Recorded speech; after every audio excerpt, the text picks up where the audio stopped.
Trade payables turnover ratio और creditors turnover ratio.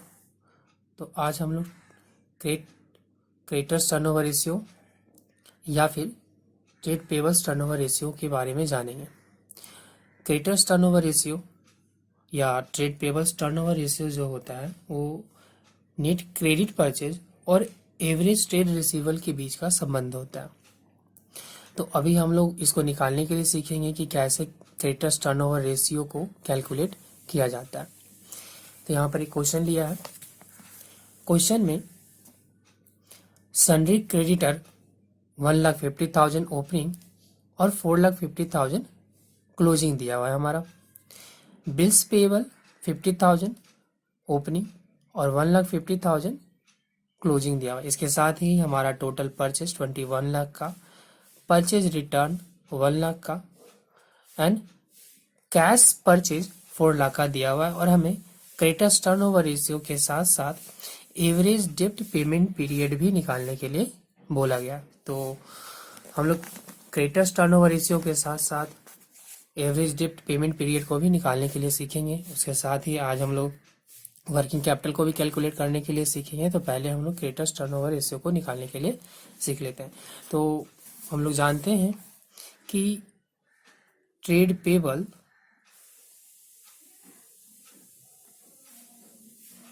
Turnover ratio is equal to होता है net credit purchase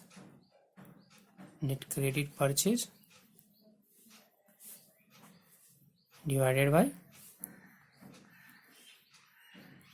average trade payable.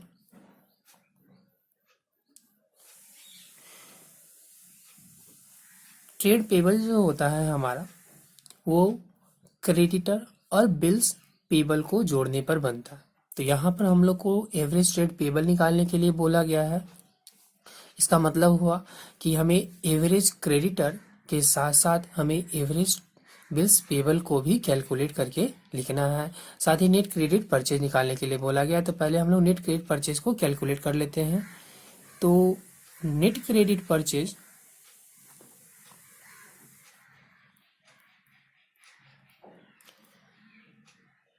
Is equal to होता है हमारा total purchase minus cash purchase minus purchase return.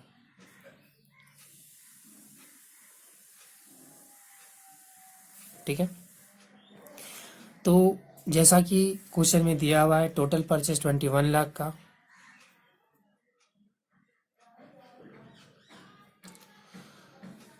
Cash purchase है हमारा 4 लाख का और परचेज रिटर्न दिया हुआ है 1 लाख। सब्ट्रैक्ट कर लेंगे हम इसे तो ये हमारा आ जाएगा 16 लाख। तो यहाँ पर हमने नेट क्रेडिट परचेज को कैलकुलेट कर लिया। अब हम लोग एवरेज ट्रेड पेबल्स को कैलकुलेट करेंगे। एवरेज ट्रेड पेबल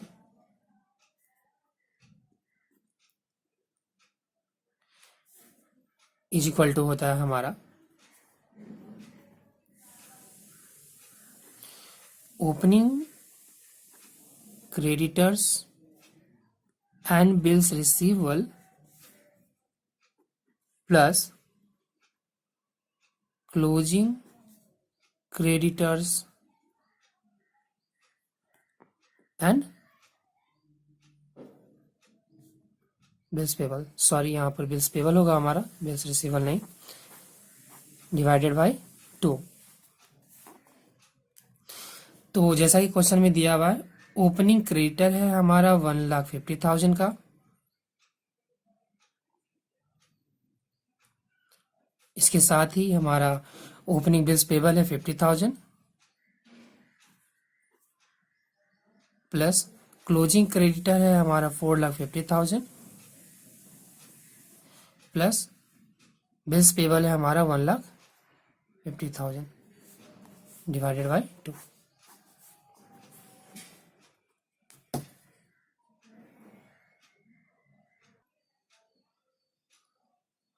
तो जब हमने इसे कैलकुलेट कर लिया एवरेज ट्रेड पेबल्स को, तो हमारे पास एवरेज ट्रेड पेबल्स के रूप में 4 लाख निकल कर आ चुका है। अब हम ट्रेड पेबल्स टर्नओवर रेशियो को निकाल लेते हैं। तो हमारा ट्रेड पेबल्स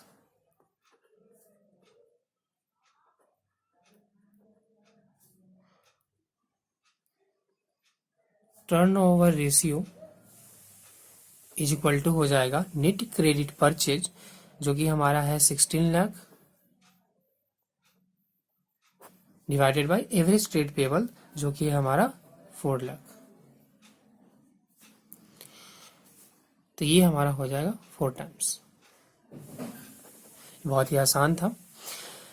अब यहाँ पर कुछ ध्यान देने वाली बातें हैं। कभी कभी क्वेश्चन में आपको नेट क्रेडिट परचेज निकालने का सारा इन्फॉर्मेशन नहीं दिया रहता, तो उस केस में हम टोटल परचेज को ही नेट क्रेडिट परचेज के रूप में यूज कर सकते हैं। ठीक है। और अगर क्वेश्चन में हमारे पास ओपनिंग क्रेडिटर या ओपनिंग बिल्स पेबल के बारे में कोई इन्फॉर्मेशन नहीं है, तो हम क्लोजिंग क्रेडिटर या क्लोजिंग बिल्स पेबल को ही एवरेज ट्रेड पेबल के रूप में यूज कर सकते हैं। चलिए अब हम एवरेज पेमेंट पीरियड को निकालने के लिए सीखते हैं। तो average payment period is equal to होता है हमारा नंबर ऑफ डेज या नंबर ऑफ मंथ। तो नंबर ऑफ डेज 365 और नंबर ऑफ मंथ 12 मंथ, या फिर नंबर ऑफ वीक्स 52। तो अगर हम डे में निकालना चाहते हैं तो हमें 365, मंथ में निकालना चाहते हैं तो हमें 12, और वीक में निकालना चाहते हैं तो हमें 52 वीक्स लेने होंगे, डिवाइडेड बाय ट्रेड पेबल्स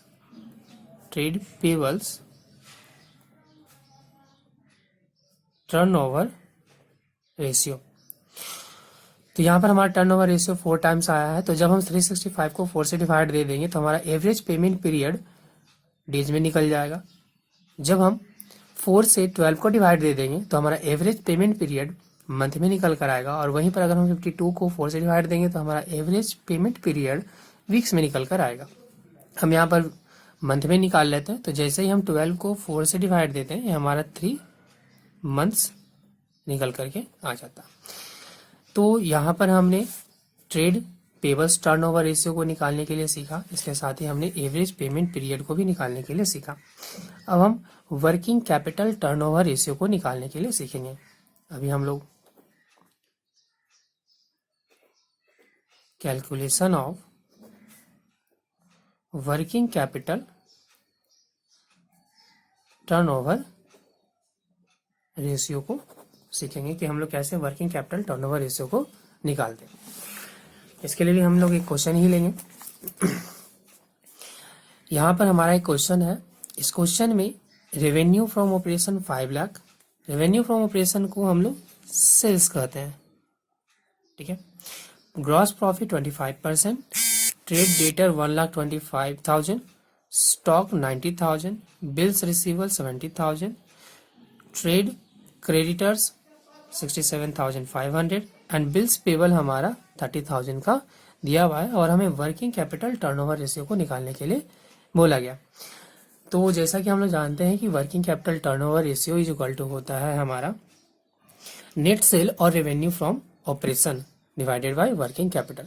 अगर क्वेश्चन में आपको कॉस्ट ऑफ गुड्स सोल्ड निकालने की इन्फॉर्मेशन नहीं दी हुई है तो हमें नेट सेल को यूज करना है। लेकिन अगर क्वेश्चन में आपको कॉस्ट ऑफ गुड्स सोल्ड या cost of revenue from operation निकालने के लिए इन्फॉर्मेशन दे दिया जाता है तो हम वहां पर नेट सेल के बजाय कॉस्ट ऑफ गुड्स सोल्ड को ही यूज करेंगे। तो जैसा कि क्वेश्चन में हम लोग देख रहे हैं कि रेवेन्यू फ्रॉम ऑपरेशन जो कि सेल है हमारा 5 लाख का, इसके साथ ही हमें ग्रॉस प्रॉफिट भी 25% का दिया हुआ है। इट मीन्स कि क्वेश्चन में हमें कॉस्ट ऑफ गुड्स सोल्ड या cost of revenue from operation निकालने की इन्फॉर्मेशन दी हुई है। तो हम यहाँ पर cost of revenue from operation का यूज करके वर्किंग कैपिटल टर्नओवर रेशियो को निकालेंगे। तो working capital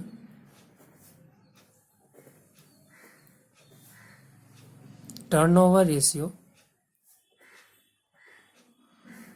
is equal to होता है हमारा COGS means cost of good sold divided by working capital. तो पहले हम कॉस्ट ऑफ गुड सोल्ड को कैलकुलेट करेंगे एंड देन वर्किंग कैपिटल को, उसके बाद हम लोग वर्किंग कैपिटल टर्नओवर रेशियो को निकालेंगे।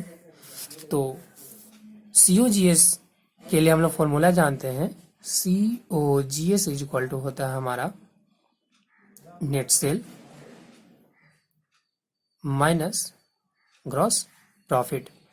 तो नेट सेल जो है हमारा वो 5 लाख दिया हुआ है माइनस ग्रॉस प्रॉफिट 25%। फिर से हम बोल देते हैं, अगर आपको COGS निकालेंगे इन्फॉर्मेशन नहीं दी जाती है क्वेश्चन में, तो आप वहां पर COGS की जगह पर नेट सेल यूज कर सकते हैं। ठीक है, तो 5 लाख माइनस 5 लाख का 25%, ये हो जाएगा हमारा 5 लाख माइनस 12,500, सॉरी 1,25,000। कैलकुलेट कर लेंगे हम इसे।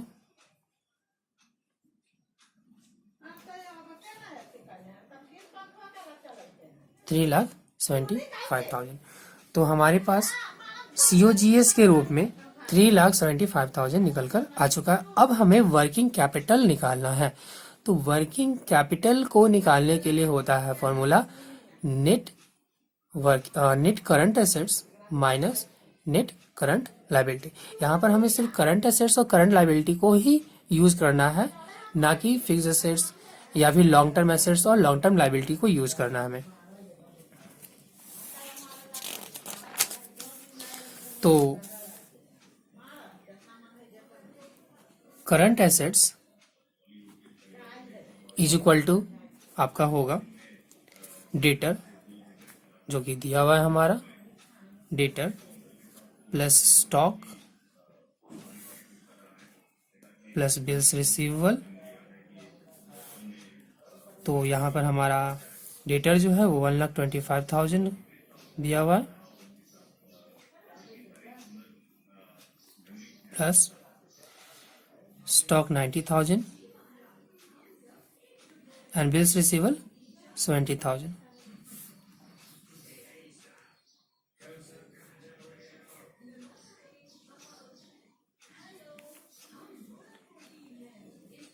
$2,85,000।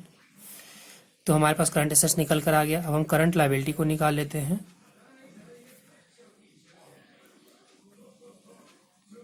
करंट लायबिलिटीज के लिए हमें trade creditor and bills payable को ऐड कर देना है। Trade creditors plus bills payable 67,500 plus 30,000, ये हो जाएगा हमारा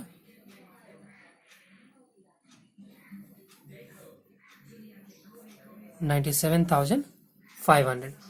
तो हमें करंट एसेट्स और करंट लायबिलिटी दोनों आ चुके हैं। अब हम वर्किंग कैपिटल को निकाल लेते हैं। तो वर्किंग कैपिटल